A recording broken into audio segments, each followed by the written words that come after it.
আবারও বাড়ল শিক্ষা প্রতিষ্ঠানের ছুটি, বন্ধ থাকবে 16 জানুয়ারি পর্যন্ত। করোনা মুক্ত এলাকায় শিক্ষা প্রতিষ্ঠান খোলার পরামর্শ। জানুয়ারিতেই পৌঁছে যাবে নতুন বই। পদ্মা সেতুতে টোল দিতে থামতে হবে না কোনো গাড়িকে, আদায় হবে স্বয়ংক্রিয় ইলেকট্রনিক ডিভাইসে। 6 মাসের মধ্যেই টোলের হার নির্ধারণ। হাজার কোটি টাকার ব্যবসার পরিকল্পনা দেখে প্রতারণা, ফাঁদে পা দিচ্ছেন অবসরপ্রাপ্ত সরকারি কর্মকর্তারাও। চক্রের 5 সদস্য গ্রেফতার। এখানকার কয়েকটা পরিবার, বাংলাদেশি পরিবার, তারা খেলাধুলা করছে, বাচ্চারা খেলাধুলা করছে। করোনায় ঘরবন্দি জীবনে যুক্তরাষ্ট্রে তুষারপাত যেন স্বস্তি। বাড়ির আঙিনায় উচ্ছ্বাসে মাতল শিশুরা, যান চলাচল থমকে যাওয়ায় ব্যাহত টিকাদান।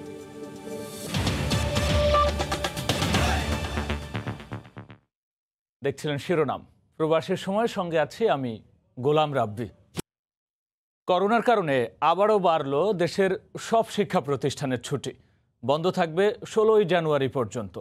বই উৎসব না হলেও 31 ডিসেম্বর ভার্চুয়ালি বই বিতরণ কর্মসূচির উদ্বোধন করবেন প্রধানমন্ত্রী শেখ হাসিনা। 1 জানুয়ারি থেকে শিক্ষার্থীদের হাতে পৌঁছে দেওয়া হবে নতুন বই। এদিকে দীর্ঘদিন শিক্ষা প্রতিষ্ঠান বন্ধ থাকায় হতাশ শিক্ষার্থী ও অভিভাবকরা। আর শিক্ষাবিদরা বলছেন, এলাকা ভেদে করোনা পরিস্থিতি বিবেচনা করে খুলে দেওয়া যেতে পারে শিক্ষা প্রতিষ্ঠান। আর প্রাথমিক শিক্ষা ও গণশিক্ষা প্রতিমন্ত্রী জানান, ক্ষতি পোষাতে প্রয়োজনে বাড়ি বাড়ি যাবেন শিক্ষকরা।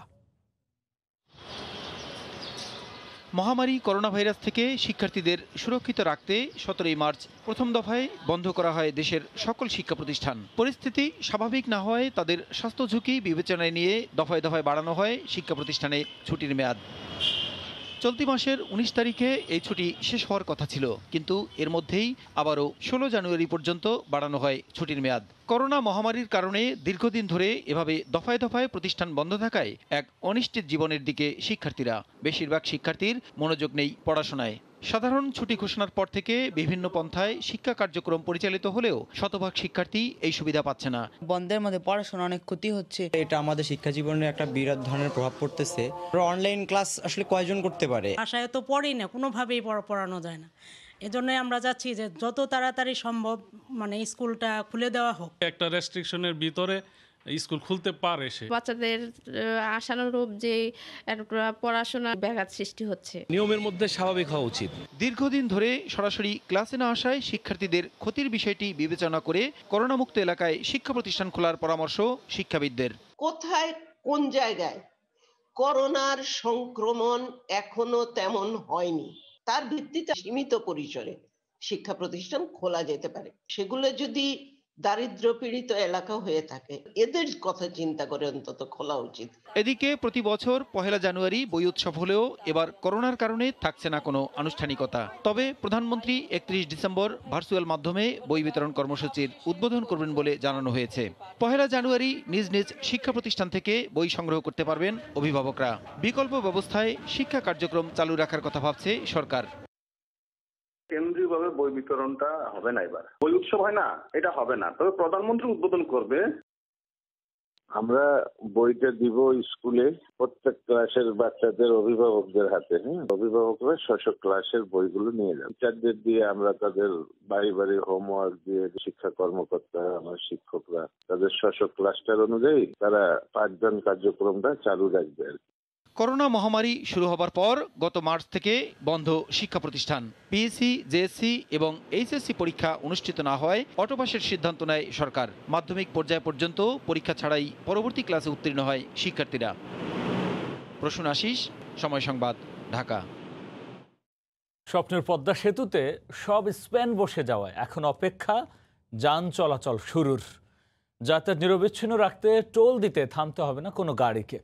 অত্যাধুনিক ডিভাইসের মাধ্যমে ইলেকট্রনিক পদ্ধতিতেই হবে আদায়।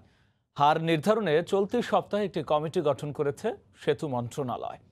সাইফুল ইসলামের ছবিতে রিপোর্ট এহসান জুয়েলের। আকাশ থেকে পদ্মা সেতুর টোল প্লাজার ছবি এটি। চালু হওয়ার পর সেতুর দুই প্রান্তে এরকম 2টি টোল প্লাজা তৈরি করা হয়েছে। সেতুর দুই পাশে নির্মাণ করা হয়েছে দেশের প্রথম এক্সপ্রেসওয়ে। 55 কিলোমিটারের 6 লেনের এই সড়কে কোথাও থামবে না গাড়ি। সেতুতেও গাড়ির গতি নিরবিচ্ছিন্ন রাখতে সেখানে টোল আদায় হবে ইলেকট্রনিক ডিভাইসের মাধ্যমে। 2019 সালে এজন্য কোরিয়ান এক্সপ্রেসওয়ে কর্পোরেশনের করা চুক্তি অনুযায়ী এখানে প্রযুক্তি ব্যবহার করে আদায় করা হবে টোল। নির্মাণ ব্যয় 30,000 কোটি টাকা তুলে আনতে সেতুতে চলাচলকারী যানবাহনের জন্য একটি টোলের হার প্রস্তাব করেছে সেতু মন্ত্রণালয়। 15 বছর পর এই টোল আরও 10% বাড়ানো হবে। মোট 35 বছর আদায় করা হবে টোল। সাধারণত বিদেশি অর্থে সেতু নির্মাণ করা হলে টোল আদায়ে দাতাদের নানা শর্ত থাকে। তবে নিজেদের অর্থে নির্মিত এই সেতুতে টোল সহনীয় পর্যায়ে আদায় হবে এমনটাই প্রত্যাশা এ রুটে যানবাহন চলাচলকারীদের। এক্ষেত্রে মাওয়া ফেরি ঘাটে যে হারে ফি দিয়ে যানবাহন চলাচল করে থাকে শেষ পর্যন্ত সেটাকেই গুরুত্ব দেওয়া হতে পারে। টোলের ব্যাপারে আমাদের সেতু বিভাগ বা বাংলাদেশ সেতু কর্তৃপক্ষ এখনও কোনো সিদ্ধান্ত নেয়নি। সিস্টেমটা হলো যেখানে ফেরি চলাচল করে সেখানে ফেরি ভাড়া যেটা সেটা প্লাস কিছুটা বাড়িয়ে টোল হার নির্ধারণ করা হয়। জনগণের যেন কষ্ট না হয় সেই বিবেচনা করেই এটা চূড়ান্তভাবে সিদ্ধান্ত সর্বোচ্চ পর্যায় থেকে এটা আমরা আশা করি আগামী 6 মাসের মধ্যে এই সিদ্ধান্ত পেয়ে যাব। টোল থেকে আদায় করা অর্থ সেতুর রক্ষণাবেক্ষণের কাজেও ব্যয় করা হবে। প্রতিদিন গড়ে 24,000 যানবাহন চলতে পারবে এই সেতুতে। ইহসান জুয়েল, সময় সংবাদ, মাওয়া, মুন্সিগঞ্জ। জাতিসংঘের মানব উন্নয়ন সূচকে গতবারের চেয়ে 2 ধাপ এগিয়েছে বাংলাদেশ। ইউএনডিপির রিপোর্ট বলছে হাসপাতালে শয্যা সুবিধায় ভারত ও পাকিস্তানের চেয়েও এগিয়ে আছে বাংলাদেশ। তবে বিশেষজ্ঞরা বলছেন শয্যার সুযোগ সব রোগী সমানভাবে পাচ্ছেন না। একই সঙ্গে ভাবাচ্ছে চিকিৎসক ও সহায়ক জনবলের তীব্র সংকটও। বাংলাদেশে স্বাস্থ্যসেবা নিয়ে রোগীদের অসন্তোষ থাকলেও জাতিসংঘের উন্নয়ন কর্মসূচির প্রতিবেদন বলছে ভিন্ন কথা। সম্প্রতি প্রকাশিত ইউএনডিপির প্রতিবেদনে বলা হয়, ভারত ও পাকিস্তানের চেয়ে হাসপাতালে বাংলাদেশের মানুষের শয্যা সুবিধা বেশি। বাংলাদেশে প্রতি 10,000 নাগরিকের জন্য গড়ে 8টি শয্যা রয়েছে, যেখানে ভারত ও পাকিস্তানে রয়েছে 6টি করে শয্যা। তবে বিশেষজ্ঞরা বলছেন সংখ্যাগত দিক থেকে এগিয়ে থাকলেও শয্যার সুযোগ সমানভাবে পাচ্ছেন না সব এলাকার রোগী। বরিশালের যে হাসপাতাল যেগুলো আছে সেগুলো যতটুকু শয্যা আছে তার চেয়ে অনেক বেশি আছে চট্টগ্রামে। আবার আপনার খুলনায় যে শয্যা সংখ্যা আছে তার চেয়ে অনেক বেশি আছে ঢাকা শহরে। এই যে বৈষম্য, প্রপার হেলথ ইমপ্রুভের প্রথম কন্ডিশন হইল uniform distribution of the hospital beds এবং uniform distribution of the hospital staffs. তবে চিকিৎসকের তীব্র সংকটের বিষয়টি উঠে এসেছে প্রতিবেদনেও। ভারতে প্রতি 10,000 নাগরিকের জন্য গড়ে 8.6 জন চিকিৎসক আছেন, বাংলাদেশে এই সংখ্যা 5.8। 50,000 থেকে 60,000 চিকিৎসক এখন বেকার এবং প্রত্যেক বছর এই বেকারত্বের সাথে আরও নতুন করে পাশ করা অসংখ্য চিকিৎসক যুক্ত হচ্ছে। তো এখন আসলে আমরা যদি এই চিকিৎসকদেরকে কাজে লাগাতে চাই তাহলে আমাদের পদ তৈরি করতে হবে। Nurse, ward boy, technical assistant সহ সহায়ক জনবল না বাড়ালে চিকিৎসক ও শয্যার সুবিধা কাজে আসবে না বলেও মত বিশ্লেষকদের। মুজাহিদ শুভ, সময় সংবাদ, ঢাকা। হাজার কোটি টাকা ব্যবসার পরিকল্পনা দেখে পাতা হয় ফাঁদ, আর সে ফাঁদে পা দেন অবসরপ্রাপ্ত ঊর্ধ্বতন সরকারি কর্মকর্তারাও। ঢাকা মহানগর গোয়েন্দা পুলিশের হাতে ধরা পড়েছে 5 সদস্যের এমনই এক প্রতারক চক্র। তারা বলছে দেশ জুড়ে এমন শত শত চক্র ছড়িয়ে আছে। শাতিলা শারমিনের রিপোর্ট, ক্যামেরায় ছিলেন ওমর ফারুক। রাজধানীর অভিজাত এলাকায় জমকালো অফিস, ভিকটিমের সামনে হাজার হাজার কোটি টাকার মাল্টিন্যাশনাল ইন্ডাস্ট্রির গল্প। আমদানি রফতানির অধিক মুনাফার ব্যবসায় বিনিয়োগের আহ্বান দেখানো হয় ব্যবসার বিদেশি পার্টনারকেও। আমি একটা বিদেশি লোক হিসাবে, মারোয়ারি ব্যবসায়ী হিসাবে আসি, তাদেরকে কুশলাদি জিজ্ঞাসা করি, তাদের কাছে মাল থাকে, ওই মাল আমি কিনবো বলি। ভিকটিমের টাকার লোভকে তাতিয়ে দিতে চলে জুয়া খেলা বা অভিজাত হোটেলে আড্ডাও। অনেক লোকে কাজ করে, আসলে কেউ কারো না, যার যার তার ঢাকার শহরে না সারা বাংলাদেশে ভাইরাসের মতো আছে। যেই সিন্ডিকেটে যে যখন কাজ করে তখন ওরাই থাকে। রাজধানীর গুলশান থানায় 2টি এবং ভাটারা থানার মামলায় 1,64 লাখ টাকার অভিযোগের ভিত্তিতে 5 প্রতারককে গ্রেফতার করে পুলিশ, জব্দ করে 85 লাখ টাকা। দেশের এত বড় দায়িত্বশীল পদে কাজ করার পরেও কেন প্রতারক চক্রের ফাঁদে জড়ালেন প্রশ্ন ছিল ভিকটিমদের কাছে। তারা এমনভাবেই কথাবার্তা বলছে, মনে হয়েছে সবই সত্য, এবং আমি আমাকে যখন প্রথম এখানে ডেকে আনে, আমি বললাম এটা তো একটা বাসা, বলে যে আমাদের অফিস যে ব্লকে হয়ে যাচ্ছে, শুক্রবার দিন আপনাকে নিয়ে যাব। উচ্চ বেতনের চাকরির প্রলোভনই দেখিয়েছিল এবং সেখানে যাওয়ার পরে তারা ব্যবসার একটা গল্প ফাঁদে এবং একজনকে মারোয়ারি এক ভদ্রলোককে হাজির করে এক পর্যায়ে, এবং তাদের ব্যবসার বর্তমান অবস্থা খারাপ বলে আমার থেকে 2 দিনে 14 লাখ টাকা নিয়ে নেয়। আমরা যেরকম বোকামি করছি এটা যেন কেউ আর না করে, কাউকে যেন কোনো সরল বিশ্বাসের প্রয়োজন নাই। শুধু প্রতারক চক্র ধরেই এ অবস্থার উন্নতি সম্ভব নয় বলে জানায় ঢাকা মহানগর গোয়েন্দা পুলিশ। যাকে একদিনের জন্য বাসা ভাড়া দিবেন বা বাসার দরজার তালা চাবি তাকে দিবেন, সেই লোকের national ID card, voter ID card বা ইউনিয়ন পরিষদ কর্তৃক দেয়া জন্ম সনদ ব্যতীত তাকে 1 সেকেন্ডের জন্য বিশ্বাস করবে না। সমাজের লোভের আগ্রাসন কমিয়ে প্রয়োজন সামাজিক সচেতনতার। শাতিলা শারমিন, সময় সংবাদ, ঢাকা। এবার দেশের বাইরের খবর। তুষার ঝড়ে বিপর্যস্ত নিউ ইয়র্ক সহ যুক্তরাষ্ট্রের বেশ কয়েকটি অঙ্গরাজ্য প্রয়োজন ছাড়া ঘর থেকে বের না হওয়ার নির্দেশ দিয়েছে কর্তৃপক্ষ। সর্বোচ্চ প্রায় 40 ইঞ্চি পর্যন্ত তুষারপাত রেকর্ড করা হয়েছে।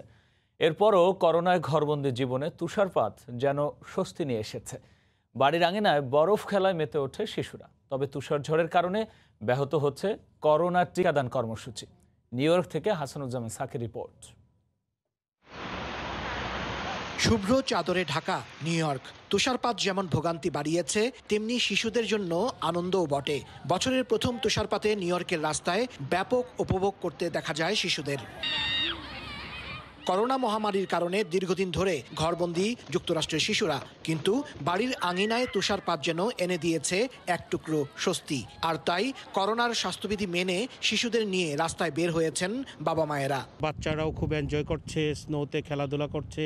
তারা নেমে এই বছরের প্রথম এত বেশি স্নোটাকে খুব চমৎকারভাবে এনজয় করছে। একটা খারাপ সময় পার করছিলাম আমরা। ঘরে বসে টেলিভিশন দেখা ছাড়া কিছুই করার ছিল না। আমরা এই দিনটি জন্য অপেক্ষায় ছিলাম। যুক্তরাষ্ট্রের আবহাওয়া বিভাগের তথ্য বলছে নিউ ইয়র্কের বিংহামটনে সবচেয়ে বেশি তুষারপাত রেকর্ড করা হয়েছে। সেখানে তুষারের স্তর জমেছে প্রায় 40 ইঞ্চি, যা 2017 সালের পর সবচেয়ে বেশি। তীব্র তুষারপাতের কারণে নিউ হ্যাম্পশায়ার ও কানেকটিকাট সহ বিভিন্ন অঙ্গরাজ্যে সড়ক দুর্ঘটনার খবর পাওয়া গেছে। এতে আহত হয়েছেন বেশ কয়েকজন। দুর্যোগপূর্ণ পরিস্থিতির কারণে চরমভাবে ব্যাহত হচ্ছে করোনা ভ্যাকসিন কার্যক্রম। এই শীতকালে তুষারপাত, তুষার ঝড় নিত্য নৈমিত্তিক ঘটনা। তাই প্রকৃতির এই ঘটনাকে দুর্যোগ না মনে করে স্বাভাবিকভাবেই মেনে নিয়েছেন সবাই। তাই আগামী কয়েক মাস যে তুষারপাত হবে তার প্রস্তুতি নিচ্ছেন সবাই। হাসানুজ্জামান সাকি, সময় সংবাদ, নিউ ইয়র্ক। যুক্তরাষ্ট্রের নিউ ইয়র্ক থেকে তুষারপাতের আরও খবর জানাচ্ছেন হাসানুজ্জামান সাকি। এই মুহূর্তে যে বিষয়টি চলছে যুক্তরাষ্ট্রের পূর্ব উপকূলীয় অঞ্চলে, সেটি হচ্ছে যে পরিমাণের বরফ জমেছে প্রায় 1 ফুটের মতো, সেই বরফ পরিষ্কারের কাজে কিন্তু এখন ব্যস্ত রয়েছেন এই পূর্ব অঞ্চলীয় এলাকাবাসী। পাশাপাশি কিন্তু স্নোয়ের মধ্যে এটি একটি স্বাভাবিক ঘটনা যুক্তরাষ্ট্রের জন্য। স্নোয়ে অত্যন্ত ঠান্ডার মধ্যে, স্নোয়ের মধ্যেও কিন্তু কিছু মানুষ আছেন, তারা এইরকম একটি প্রাকৃতিক সৌন্দর্য দেখার জন্য বাসা বাড়ি থেকে বের হয়ে আসেন। ছেলেমেয়েরা, শিশুরা তারা কিন্তু এই স্নো নিয়ে খেলাধুলা করেন, কারণ এই বরফের মধ্যেই তারা কিন্তু বেড়ে উঠছেন, এই আবহাওয়ার মধ্যে বেড়ে উঠছেন। এবং বাংলাদেশি যারা অভিবাসী এখানে রয়েছেন তারাও কিন্তু এই আবহাওয়ার মধ্যেই কিন্তু তারা নিজেকে মানিয়ে নিয়েছেন এবং মানিয়ে নেওয়ার চেষ্টা করছেন। আমরা দেখতে পাচ্ছি যে পিছনে আপনি দেখতে পাচ্ছেন যে এখানকার কয়েকটা পরিবার, বাংলাদেশি পরিবার, তারা খেলাধুলা করছে, বাচ্চারা খেলাধুলা করছে। অন্য পাশে আমি এইদিকে দেখা যাচ্ছে যে বিভিন্ন গাড়ি, আমার পেছনেও বিভিন্ন গাড়ি কিন্তু পরিষ্কার করা হচ্ছে, কারণ প্রতিটা গাড়ির কাছে এবং গাড়ির মধ্যে কিন্তু কয়েক ফুট বরফ জমেছে। এবং বাসা বাড়ির সামনে যে পথ, ফুটপাত আছে, রাস্তা আছে, সেই রাস্তাগুলো কিন্তু বরফে আটকে গেছে। এখন প্রতিটা বাড়ির বাসিন্দাদের দায়িত্ব হচ্ছে তার বাড়ির সামনের অংশটুকু পরিষ্কার করা, কারণ যে সড়কগুলো আছে সেই সব বড় বড় সড়কগুলো পরিষ্কার করার দায়িত্ব হচ্ছে এখানকার শহর কর্তৃপক্ষের। কিন্তু প্রতিটি বাড়ির সামনে সামনের যে অংশটুকু সেটি কিন্তু পরিষ্কার করার দায়িত্ব বাসিন্দাদের, এবং সেটি যদি তারা না করেন তাহলে কিন্তু সিটি কর্তৃপক্ষ তাদেরকে কিন্তু জরিমানা করতে পারে। এজন্য সবাই কিন্তু তড়িঘড়ি করে যথাসম্ভব যত দ্রুততার সঙ্গে বাসার সামনের অংশ কিন্তু তারা পরিষ্কার করছে। এরকম একটি সময়ের মধ্য দিয়েই কিন্তু এখন যুক্তরাষ্ট্রের এই পূর্ব উপকূলীয় অঞ্চলের বাসিন্দারা সময় কাটাচ্ছেন, এবং আগামী কয়েকদিন আরও বেশি ঠান্ডা হবে। পাশাপাশি আজকে শীতের এই যে প্রথম যে বরফ যে তুষার ঝড় হলো, এই আগামী ৩-৪ মাস কিন্তু নিয়মিতভাবেই এই তুষার ঝড় হবে এবং তুষারপাত হবে। এই জন্য তারা শারীরিকভাবে যেন উষ্ণ থাকা যায় সেজন্য গরম কাপড়, বাসাবাড়ি থেকে শুরু করে বিভিন্ন বিষয়ে তারা কিন্তু এই শীতকে, এই তুষারপাতকে কিন্তু বরণ করে নেয়ার জন্য কিন্তু তারা প্রস্তুতি শুরু করেছেন। এই ছিল আমার কাছে সর্বশেষ। এদিকে যুক্তরাষ্ট্রে প্রতি ৩০ মিনিটে করোনায় মারা যাচ্ছে একজন। ভয়াবহ বিপর্যয়ের মুখে ক্যালিফোর্নিয়ায় শূন্যের কোঠায় আইসিইউ বেড। বড়দিন ও ইংরেজি নববর্ষকে সামনে রেখে পরিস্থিতি আরও সংকটাপন্ন হওয়ার আশঙ্কা স্বাস্থ্য বিশেষজ্ঞদের। যুক্তরাষ্ট্রের ক্যালিফোর্নিয়া থেকে জানাচ্ছেন লস্কর আল মামুন। যুক্তরাষ্ট্র জুড়ে ফাইজারের টিকা কার্যক্রমের মধ্যেই পাল্লা দিয়ে বাড়ছে করোনার সংক্রমণ। বৃহস্পতিবার একদিনে দেশটিতে মারা গেছেন ৩,০০০-এরও বেশি, নতুন করে আক্রান্ত হয়েছেন প্রায় ২.৫ লাখ। ক্যালিফোর্নিয়ার পরিস্থিতির সবচেয়ে বেশি অবনতি হয়েছে। অঙ্গরাজ্যটিতে বৃহস্পতিবার একদিনে মারা গেছেন ৩ শতাধিক। এর মধ্যে লস অ্যাঞ্জেলেসেই মারা গেছেন শতাধিক। রাজ্যটিতে নতুন করে আক্রান্ত হয়েছেন ৫০,০০০-এরও বেশি, যার মধ্যে লস অ্যাঞ্জেলেসে প্রায় ২০,০০০। আক্রান্তের সংখ্যা বাড়ার পাশাপাশি দ্রুত কমছে হাসপাতালগুলোর সক্ষমতা। জরুরি বিভাগে মাত্র ১% শয্যা খালি থাকলেও মিলছে না আইসিইউ বেড। বড়দিন সামনে রেখে করোনা বিস্তার ঠেকাতে স্বাস্থ্যবিধি কঠোরভাবে মেনে চলতে হুঁশিয়ারি উচ্চারণ করেছেন মার্কিন স্বাস্থ্য বিশেষজ্ঞরা। লস্কর আল মামুন, সময় সংবাদ, ক্যালিফোর্নিয়া, যুক্তরাষ্ট্র। দ্বিতীয় ধাপে অনুষ্ঠিতব্য ৬১ পৌরসভায় মেয়র প্রার্থী চূড়ান্ত করেছে বাংলাদেশ আওয়ামী লীগ। দলীয় প্রধান শেখ হাসিনার সভাপতিত্বে অনুষ্ঠিত মনোনয়ন বোর্ডের সভায় এই প্রার্থীদের মনোনয়ন চূড়ান্ত করা হয়। শুক্রবার বিকেল ৪টায় গণভবনে বসে আওয়ামী লীগের স্থানীয় সরকার জনপ্রতিনিধি মনোনয়ন বোর্ডের সভা। প্রধানমন্ত্রী শেখ হাসিনার সভাপতিত্বে এতে মনোনয়ন বোর্ডের সদস্যরা অংশ নেন। ৬১ পৌরসভায় নৌকা মার্কায় দলীয় মনোনয়ন পেতে যারা ফর্ম জমা দিয়েছিলেন তাদের মধ্য থেকেই এই বৈঠকে প্রার্থিতা চূড়ান্ত করা হলো। বিচার চাইতে এসে আদালতের বারান্দায় যেন বিচার প্রার্থীকে বছরের পর বছর ঘুরতে না হয়, সেজন্য বিচারপতিদের নজর রাখার আহ্বান জানিয়েছেন রাষ্ট্রপতি মোহাম্মদ আব্দুল হামিদ। এদিকে মামলা জট কমাতে আরও বেশি বিচারক নিয়োগ দিতে হবে বলে জানান অ্যাটর্নি জেনারেল। সুপ্রিম কোর্ট দিবসের অনুষ্ঠানে আইনমন্ত্রী বলেন, বঙ্গবন্ধুর খুনি যুদ্ধাপরাধীদের বিচার ও সংবিধানের ৫ম ও ৭ম সংশোধনী বাতিলের মধ্য দিয়ে সুপ্রিম কোর্ট জাতিকে কলঙ্কমুক্ত করেছে। দেশে আইনের শাসন প্রতিষ্ঠা আর গণমানুষের বিচারের অধিকার নিশ্চিতে জাতির পিতা বঙ্গবন্ধু শেখ মুজিবুর রহমানের হাত ধরে যাত্রা শুরু করে বাংলাদেশ সুপ্রিম কোর্ট। আর ২০১৭ থেকে টানা চতুর্থবারের মতো পালিত হচ্ছে সুপ্রিম কোর্ট দিবস। করোনা মহামারীর কারণে শুক্রবার সীমিত আকারে ও ভার্চুয়াল প্ল্যাটফর্মে দিবসটি উদযাপিত হয়। বিচার ব্যবস্থার একটি অপরিহার্য অংশ। অনুষ্ঠানে অংশ নিয়ে রাষ্ট্রপতি মোহাম্মদ আব্দুল হামিদ বলেন, গেল ৪৮ বছর জাতির ক্লান্তিলগ্নে সংবিধান রক্ষা ও মানুষের মৌলিক অধিকার রক্ষায় কাজ করে আসছে সুপ্রিম কোর্ট। কৃতজ্ঞ চিত্তে স্মরণ করছি সুপ্রিম কোর্টের সেই সব অকুতোভয় মাননীয় বিচারপতিগণকে যারা বন্দুকের নলের কাছে নতি স্বীকার না করে এবং নিজেদের বিবেককে বিকিয়ে না দিয়ে আইনের শাসন প্রতিষ্ঠায় দৃঢ়তার পরিচয় দিয়েছেন। এ সময় বিচার চাইতে এসে বিচার প্রার্থী মানুষের যেন ভোগান্তি না হয় তা নিশ্চিত করতে বিচারপতিদের সজাগ থাকার আহ্বান জানান রাষ্ট্রপতি। বিচারকদের খেয়াল রাখতে হবে বিচার প্রার্থীদের যেন আদালতের বারান্দায় দিনের পর দিন ঘোরাঘুরি করতে না হয়। অনুষ্ঠানে প্রধান বিচারপতি বলেন, সব চ্যালেঞ্জ মোকাবেলা করে জনগণের বিচার নিশ্চিত করতে হবে। বিচার বিভাগের প্রতি দেশের জনগণের আস্থা আরও সুসংগত করতে বিচারকদের পার্সোনাল কমিটমেন্ট অপরিহার্য। আর দেশের আদালতগুলোতে বিচারক সংকটের কথা তুলে ধরেন অ্যাটর্নি জেনারেল। জনসংখ্যার অনুপাতে প্রয়োজনীয় বিচারক স্বল্পতার কারণে মামলা নিষ্পত্তিতে বিলম্ব হওয়ায় সুবিচার অন্তরায় হয়। অন্যদিকে বঙ্গবন্ধু খুনি ও যুদ্ধাপরাধীদের বিচারে সুপ্রিম কোর্টের ভূমিকার ভূয়সী প্রশংসা করেন আইনমন্ত্রী। বিচার বিভাগ অভাবনীয় সাফল্য দেখিয়েছে। এর মাধ্যমে গোটা বিচার বিভাগের দক্ষতা ও সক্ষমতারও পরিচয় ফুটে উঠেছে। মার্জিয়া মুমু, সময় সংবাদ, ঢাকা। প্রবাসের সময় আরও থাকছে। ছুটির দিনে শীতের রাতে মুন্সিগঞ্জের পদ্মা তীরে ইলিশ খাওয়ার ধুম। সুপার এক্সপ্রেসওয়ে সড়ক দিয়ে রাজধানী সহ নানা অঞ্চল থেকে আসছেন ভোজন বিলাসীরা। করোনা সংক্রমণে থমকে গেছে বিশ্ব শ্রম বাজার, যার মারাত্মক প্রভাব পড়েছে বাংলাদেশেও। চাকরি হারানো সহ নানা চ্যালেঞ্জের মুখে দেশে ফিরতে বাধ্য হয়েছেন প্রায় 4 লাখ কর্মী। অভিবাসন বিশেষজ্ঞরা মনে করছেন শীঘ্রই বাংলাদেশি শ্রমিকদের কর্মসংস্থানের সুখবর মিলবে না। এমন অনিশ্চয়তায় রেমিটেন্স প্রবাহে নেতিবাচক প্রভাব ও মানব পাচার বেড়ে যাওয়ার শঙ্কা জানাচ্ছেন বিশেষজ্ঞরা। প্রসূন আশিসের রিপোর্ট। যে টাকাগুলো ছিল আমরা তো প্রথম 2 মাসই শেষ করে ফেলেছি, 10 মাস চলতেছে, আমাদের কোনো ওরকম অর্থ নাই। ছুটি কাটাতে দেশে আসায় করোনার কারণে কর্মস্থল মালয়েশিয়ায় ফিরতে পারেনি সাভারের জসিমউদ্দিন।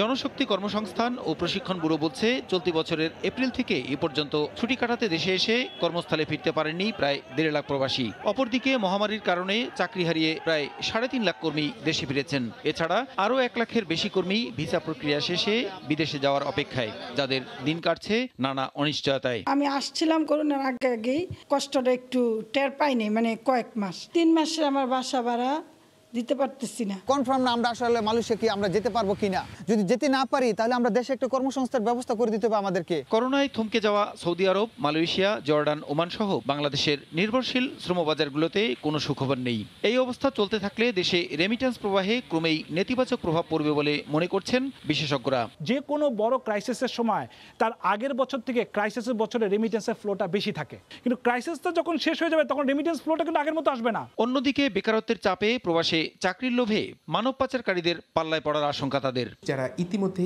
এসেছে করোনা চলাকালীন সময়ে তাদের প্রায় 90% আবারও বিদেশে যেতে চায়। যদি তাদের এখানে যথাযথভাবে প্রস্তুত করা না হয় তাহলে লেবার ট্রাফিকিং এর সমূহ সম্ভাবনা থাকবে। তবে করোনা সংকটেও নতুন বাজারের সম্ভাবনা রয়েছে বলে মনে করেন প্রবাসী কল্যাণ সচিব। ক্রোয়েশিয়া, উজবেকিস্তানের মতো নতুন নতুন কিছু ক্ষেত্র করেছে। ওখানে লোক যাওয়ার সংখ্যা হয়তো লক্ষ লক্ষ বা হাজার হাজার হবে না।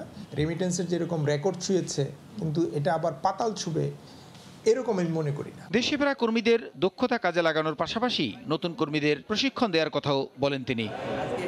প্রসূন আশিস, সময় সংবাদ, ঢাকা।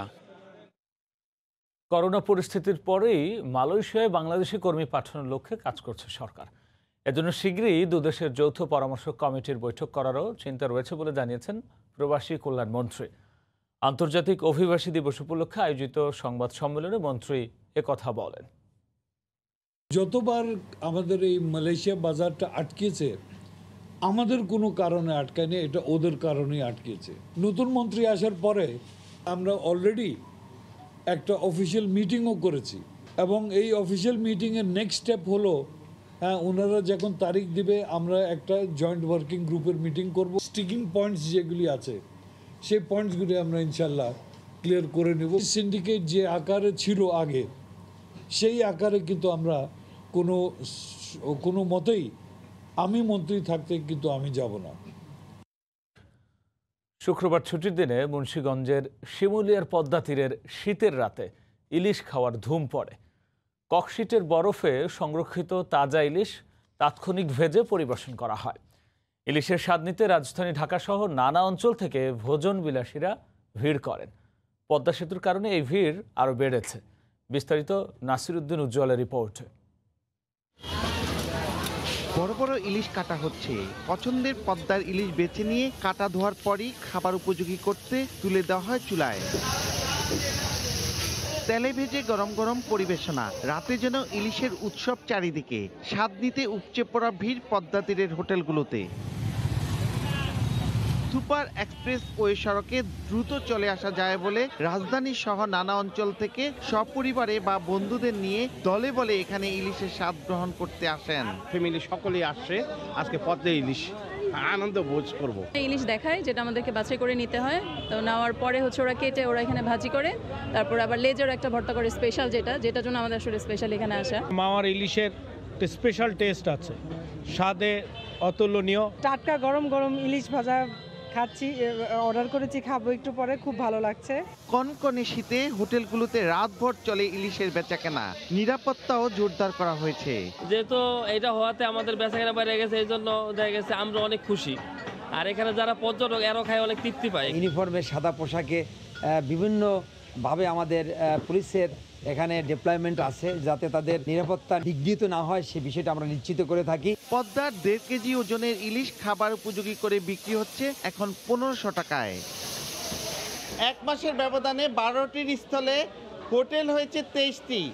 প্রতিদিন বিক্রি হচ্ছে শত শত ইলিশ। নাসিরউদ্দিন উজ্জ্বল, সময় সংবাদ, মুন্সিগঞ্জ। বড়দিনের সময়টাতে টানা 4 দিন কড়া লকডাউনে থাকবে ইতালি। করোনা সংক্রমণ রুখতে এমন পদক্ষেপ নিয়েছে ওই দেশটির সরকার। তবে ভ্যাকসিন নিয়ে আশার আলো দেখছেন সাধারণ মানুষ। ইতালির ভেনিস থেকে মাকসুদ রহমানের রিপোর্ট।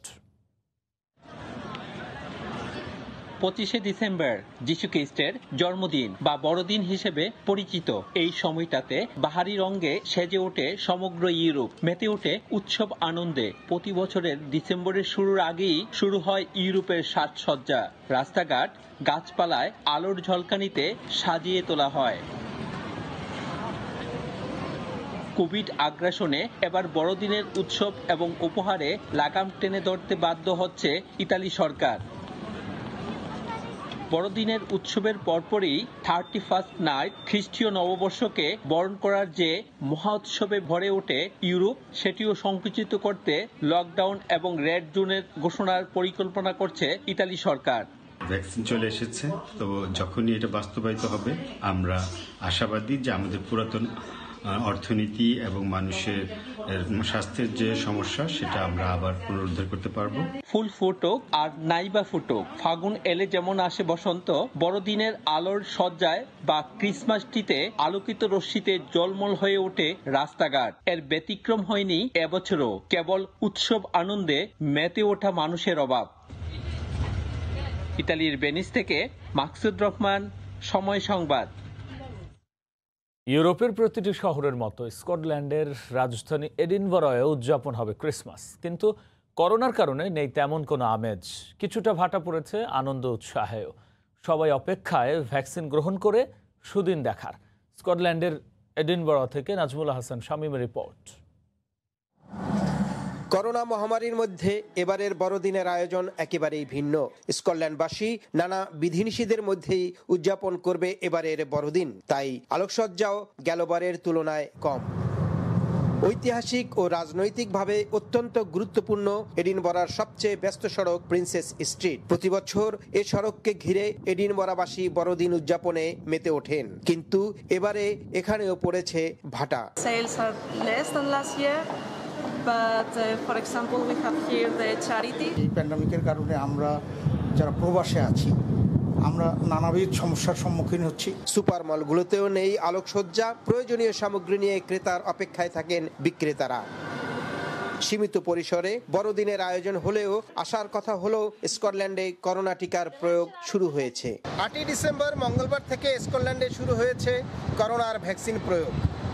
সকলে প্রত্যাশা করছেন এই ভ্যাকসিন প্রয়োগে বিশ্ব মুক্ত হবে করোনা নামক মহাসংকট থেকে এবং ফিরে আসবে আবার প্রাণচঞ্চল, এই প্রত্যাশা সকলের।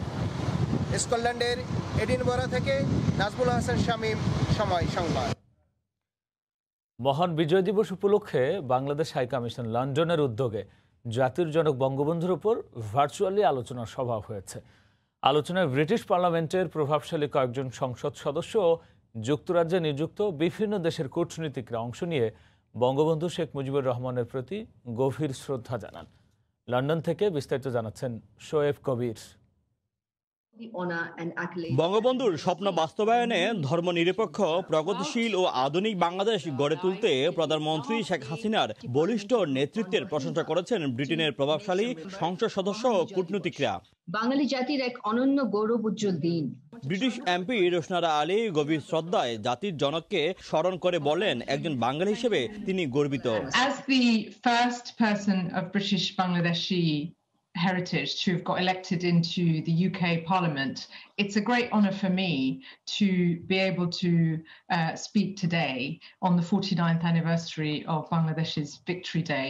হাই কমিশনার সাইদা মুনা তাসনিমের সভাপতিত্বে আলোচনা অনুষ্ঠানে ব্রিটিশ সংসদ সদস্য Bob Blackman, Commonwealth development officer Gareth Bailey, লন্ডনস্থ ভুটানের রাষ্ট্রদূত তেনজিন আর ওয়াংচুক, 1971 সালে অক্সফামের পরিচালক জুলিয়ান ফ্রান্সিস ওবি, যুক্তরাজ্যের মাটিতে বাংলাদেশের মুক্তিযুদ্ধের স্বাধীনতা আন্দোলনের সংগঠক সুলতান মাহমুদ শরীফ সহ অনেকে ভার্চুয়ালি উপস্থিত ছিলেন।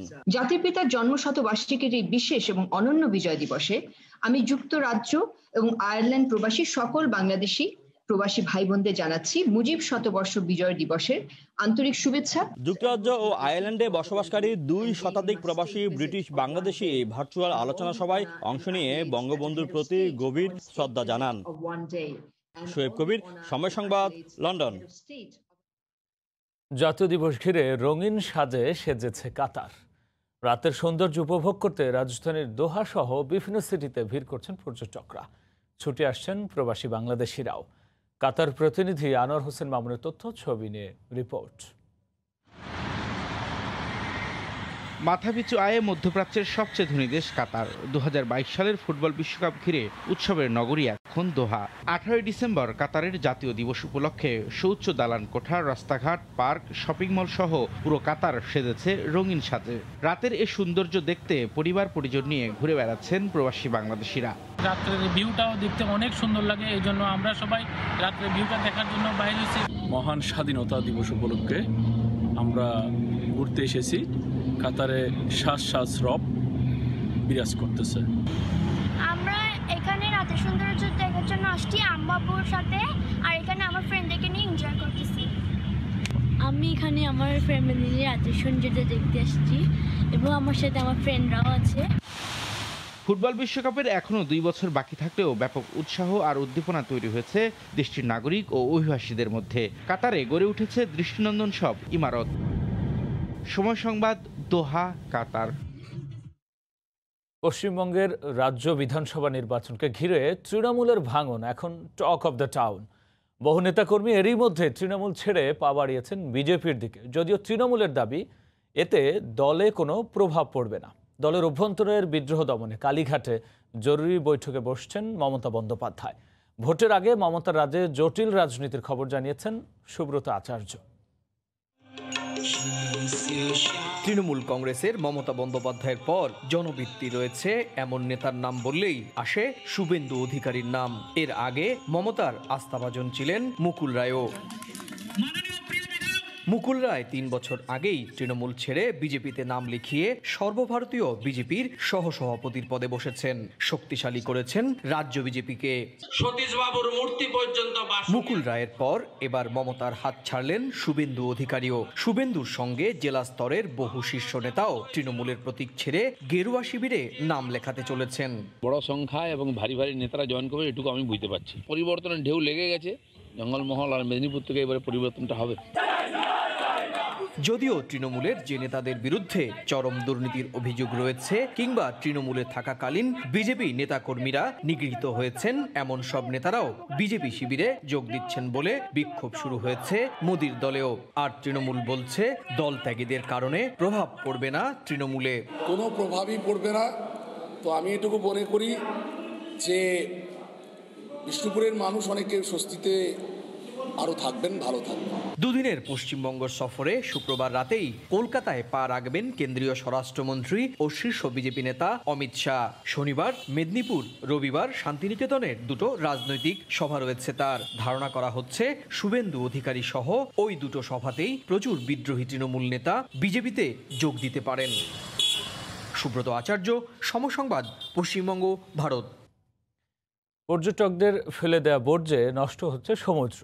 গবেষণা বলছে ৩০ বছর পরে সমুদ্রে মাছের চেয়েও প্লাস্টিক বর্জ্যের পরিমাণ থাকবে বেশি।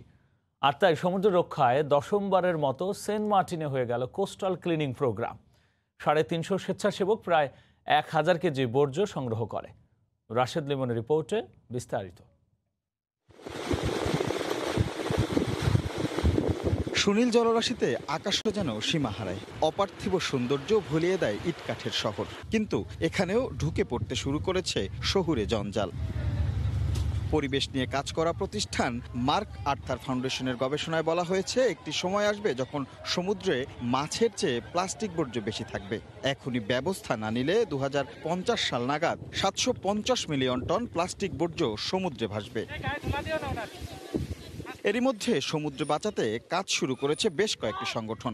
বাংলাদেশের সেন্ট মার্টিনসে ওশেন কনজারভেন্সি ও কোকাকোলার আয়োজনে দশমবারের মতো হয়ে গেল কোস্টাল ক্লিনিং। প্রায় ৩ শতাধিক স্বেচ্ছাসেবী এতে অংশ নেয়। সচেতনতা বাড়াতে এতে যুক্ত করা হয় স্থানীয় শিশুদের। যে কোনো ধরনের পণ্যের মোড়কগুলা পাচ্ছি, জুসের প্যাকেট পাচ্ছি, তারপর বোতলগুলা পাচ্ছি। অনেক জিনিস আছে যেগুলি আমাদের বাংলাদেশের প্রকৃতিকে অনেক হার্ম করে। ৩ ঘন্টায় কুড়িয়ে জমা করা হয় প্রায় ১,০০০ কেজি বর্জ্য।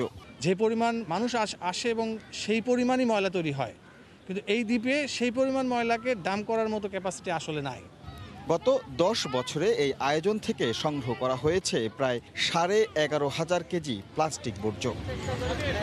অবাক করার মতো বিষয় হচ্ছে, এই সেন্ট মার্টিনসে কেন্দ্রীয়ভাবে বর্জ্য অপসারণের কোনো ব্যবস্থা নেই। তাই পর্যটকদের সচেতন হবার পাশাপাশি স্থানীয় প্রশাসনকেও এগিয়ে আসতে হবে, না হলে হয়তো অচিরেই এর চরম মূল্য দিতে হতে পারে। রাশেদ লিমন, সময় সংবাদ, সেন্ট মার্টিনস। এ পর্যায়ে শীর্ষ সংবাদ জানিয়ে দিচ্ছি আরও একবার। আবারও বাড়ল শিক্ষা প্রতিষ্ঠানের ছুটি, বন্ধ থাকবে ১৬ই জানুয়ারি পর্যন্ত। করোনা মুক্ত এলাকায় শিক্ষা প্রতিষ্ঠান খোলার পরামর্শ, জানুয়ারিতেই পৌঁছে যাবে নতুন বই। এখানকার কয়েকটা পরিবার, বাংলাদেশি পরিবার, তারা খেলাধুলা করছে, বাচ্চারা খেলাধুলা করছে। করোনায় ঘরবন্দি জীবনে যুক্তরাষ্ট্রে তুষারপাত যেন স্বস্তি। বাড়ির আঙিনায় উচ্ছ্বাসে মাতল শিশুরা, যান চলাচল থমকে যাওয়ায় ব্যাহত টিকাদান। এই ছিল প্রবাসের সময়। সঙ্গে থাকুন সময়।